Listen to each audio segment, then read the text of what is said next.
Good morning. Good morning from the Bullitt County Historical Society. Today's Tidbit is brought to you by Georgia Humanities. We are grateful that they awarded us a grant to produce the Hideway Tidbits. Our recent tidbits have been delving into the fascinating history of St. Simon's Island. The first part dealt with the geography and the early natives, Fort Frederica Christ Church, and the lighthouse. The second part researched the 14 plantations that used slave labor to become one of the richest places in the United States, and also the first Freedom March on Ebo Landing. Today we're going to conclude with the building of the Causeway, tourists, and the grand hotels. In 1924, the Brunswick-St. Simons Highway opened a causeway, which was a milestone in developing resorts in the area. Who remembers the Deck? This was a wonderful seafood restaurant right on the St. Simons and Brunswick Causeway. Its slogan was, "Seafood at its source." The back of the postcard states, "Special seafood dishes and tasty concoctions have always been a part of everyday life on St. Simon's. This modern tropical seafood restaurant is designed to preserve and give you the pleasures of these fine foods. Recommended by Duncan Hines, Gourmet, and AAA."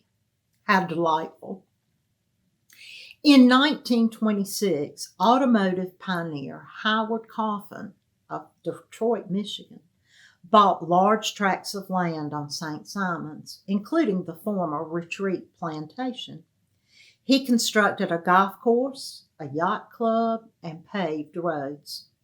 Remember from our tidbit entitled Savannah Road Races, Howard Coffin first came to Georgia, to Savannah, to attend the Grand Prix held in that fair city.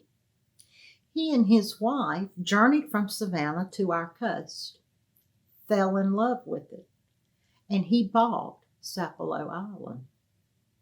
They immediately knew that they wanted to be part of the history of the Golden Islands of the Georgia coast. His first purchase was of 20,000 acres in 1910. He had a vacation retreat, a show place to entertain, and a reason to return to the Georgia coast often. He had a vision for development with the coming of the automobile and with automobile roads.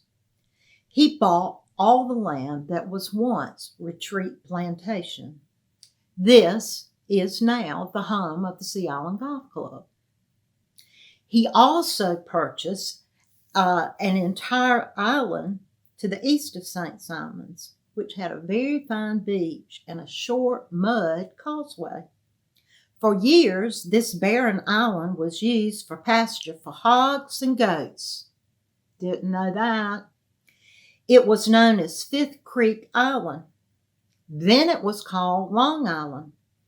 Mr. Coffin first named it Glen Island and later changed it to, you guessed it, Sea Island.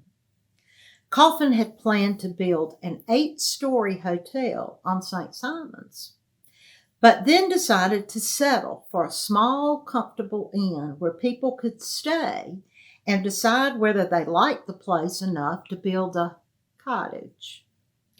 Building of the hotel began in 1926, the same year Coffin hired A.W. Jones to help him.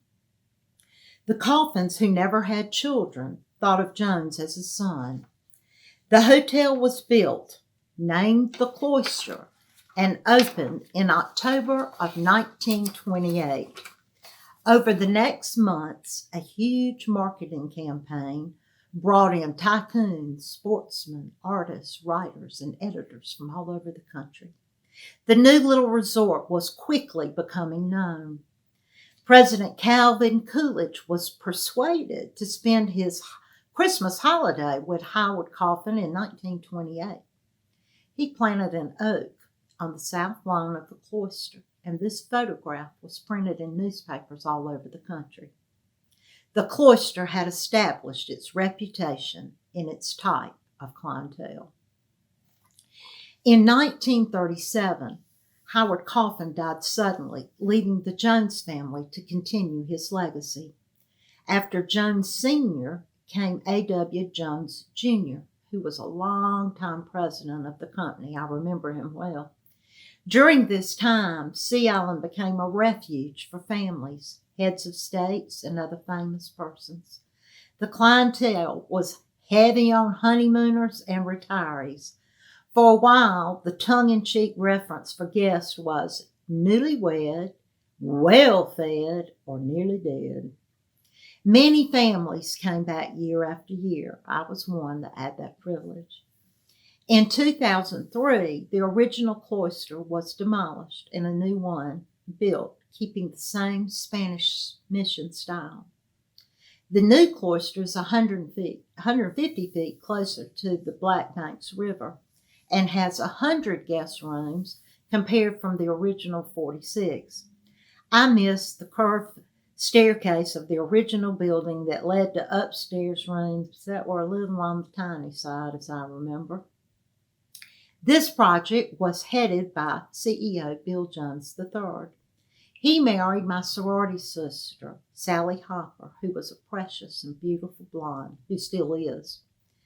The cost of the new hotel was in the $500 million range and came in just before the recession said to have been the worst economic turndown since the Great Recession. So in 2012, the Sea Island Company was forced to file Chapter 11 bankruptcy, and it ended the 8-decade Jones family ownership of the Seaside Resort. In 2016, a billionaire, Philip Anschwitz, bought the Sea Island Company. He placed it in a 100-year trust, which prohibits it from being sold and ensures the cloister's stability. That's marvelous. In 1935, Morgan Wynn and Franklin Home watched Coffin's Hotel, the Cloister, flourish. They were determined to create a destination that will rival it and constructed a magnificent Spanish colonial revival-style resort that became the talk of the town. 2 years later, disaster struck and the hotel was ruined. Wynn and Home were determined. They formed a company named the King and Prince Surf Hotel, which raised $20,000 in capital stock. The hotel was completely refurbished and opened its doors July the 2nd, 1941. So now we have the wonderful King and Prince. Then suddenly our country was in World War II, and there were German submarines right off the coast of St. Simons.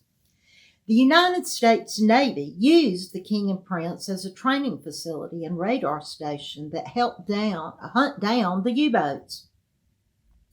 The Navy also invested heavily in improving the island's infrastructure.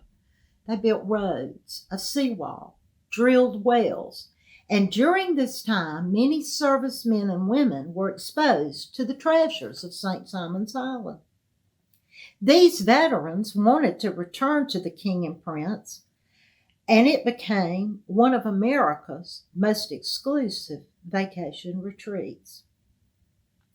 During the 1970s, the hotel had numerous owners, and it was forced into bankruptcy. I remember these days well, as this grand old lady looked just horrible.